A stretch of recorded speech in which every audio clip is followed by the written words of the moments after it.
جو وادی تیرہ سے نقل مکانی کا معاملہ ہے اس کی ہمیں کوئی اونرشپ لیتا ہوا نظر نہیں آ رہا ہے۔ وفاقی حکومت نے آج یہ دعویٰ کیا ہے کہ جو علاقے کے مشران ہیں انہوں نے ٹی ٹی پی کے ساتھ ایک ملاقات کی جس میں نقل مکانی کے حوالے سے اس کے بعد طے ہوا اور صوبائی حکومت مکمل طور پہ اس معاملے سے پر آن بورڈ تھی۔ تو کیا وجہ ہے کہ اب اس سے فاصلہ اختیار کیا جا رہا ہے؟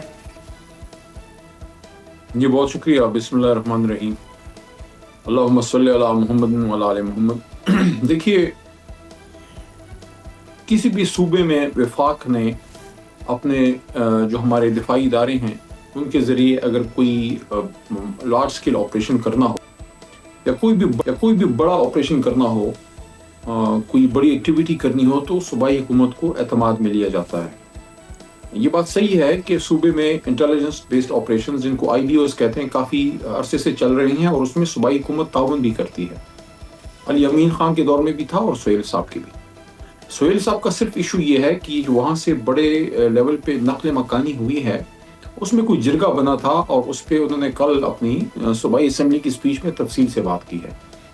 میرے خیال میں جو خواجہ آصف صاحب کی سپیچ تھی تھوڑی سی آؤٹ آف پلیس اس لیے تھی کہ ایک تو اس میں جوابی الزامات نہیں لگانے چاہیے تھے، ایک مسئلہ ہے اس کو آپ ایڈریس کیجئے، وفاق کی ذمہ داری زیادہ ہوتی ہے۔ دوسرا، خیبر پختونخوا اور پشاور پاکستان کا ایک اتنا ہی حصہ ہے جتنا لاہور ہے یا کراچی ہے۔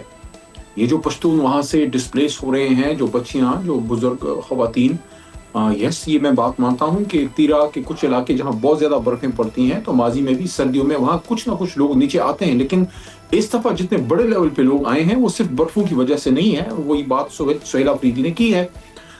دوسری چیز یہ ہے کہ خواجہ صاحب کو، is defence minister of Pakistan, تو ان کو اون کرنا چاہیے۔ پشاور کو، تیرہ کو، ان پشتونوں کو، ان کو آپ اون کیجئے۔ آپ پشاور جائیے، وہاں پریس ٹاک کیجئے، ان لوگوں سے جا کے ملیے، ان کو میسج دیجئے۔ اور جو خیبر پختونخوا کی حکومت نے 4 بلین 4 ارب روپے کا پیکج اناؤنس کیا سہیل صاحب نے، تو خواجہ صاحب کو بھی، بلکہ آپ اس سے کہ وزیر اعظم شہباز شریف صاحب کو خود جانا چاہیے۔ میری بات اگر ان تک پہنچ رہی ہے تو وہ کہتے ہیں کہ it is never too late، وہ کل چلے جائیں، شہباز شریف صاحب اور سہیل آفریدی کو ساتھ لے کے جائیں۔ اگر سہیل ان کے ساتھ نہیں جاتے تو پھر بال ہمارے کورٹ میں آئے گی، ہم پہ پھر سوال اٹھے گا۔ لیکن میں سمجھتا ہوں کہ وفاق سے ایک جڑاؤ کا میسج جانا چاہیے۔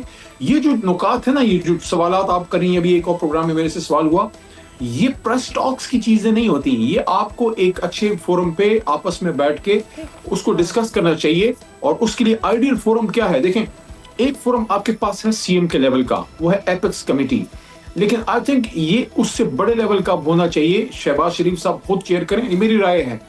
میں یہ نہیں کہہ رہا کہ مجھے سہیل آفریدی نے یہ کہا ہے، یہ میری رائے ہے کہ وزیر اعظم شہباز شریف صاحب تشریف لے جائیں پشاور۔ جس طرح جب میاں صاحب، آپ کو یاد ہوگا کہ جب اے پی ایس کا واقعہ ہوا تھا، میاں نواز شریف صاحب تشریف لے گئے تھے پشاور گورنر ہاؤس، اور خان صاحب کو بلایا تھا، آپ کو یاد ہوگا، خٹک صاحب وزیر اعلیٰ تھے۔ تو اگر وزیر اعلیٰ شہباز شریف جاتے ہیں، کتنا اسٹرانگ میسج جائے گا وہاں ان لوگوں کو، اور وہ سہیل صاحب کے ساتھ بیٹھ کے ان چیزوں کو ڈسکس کرتے ہیں، آئی تھنک راستہ مل جائے گا، چیزیں سارٹ آؤٹ ہو جائیں گی۔ یہ نوٹیفیکیشن کا معاملہ جو ہے نا، یہ بھی حل ہو جائے گا۔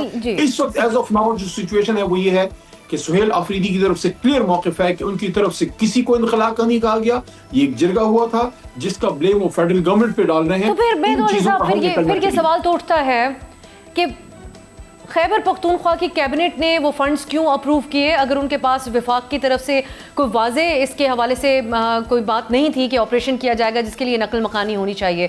یہ معاملہ اس لیے بھی بہت سینسٹیو ہے کہ جو لوگ اپنے بچوں اور فیملیز کے ساتھ اس وقت دشوار گزار راستوں پہ یا بیچ میں پھنسے ہوئے ہیں وہاں سے وادی تیرہ سے نکلنے کے بعد، وہ اس کشمکش میں ہیں کہ کیا وہ کوئی قربانی دے رہے ہیں اس ملک کے لیے، یا پھر وہ جو کر رہے ہیں اس کو انفرادی، جس کو کہا جاتا ہے سیزنل مائگریشن کے الفاظ اس کے لیے استعمال کیے جاتے ہیں، یہ وہ ہے، اور وہ اس کو کوئی نوٹس نہیں کر رہا ان کی اس قربانی کو۔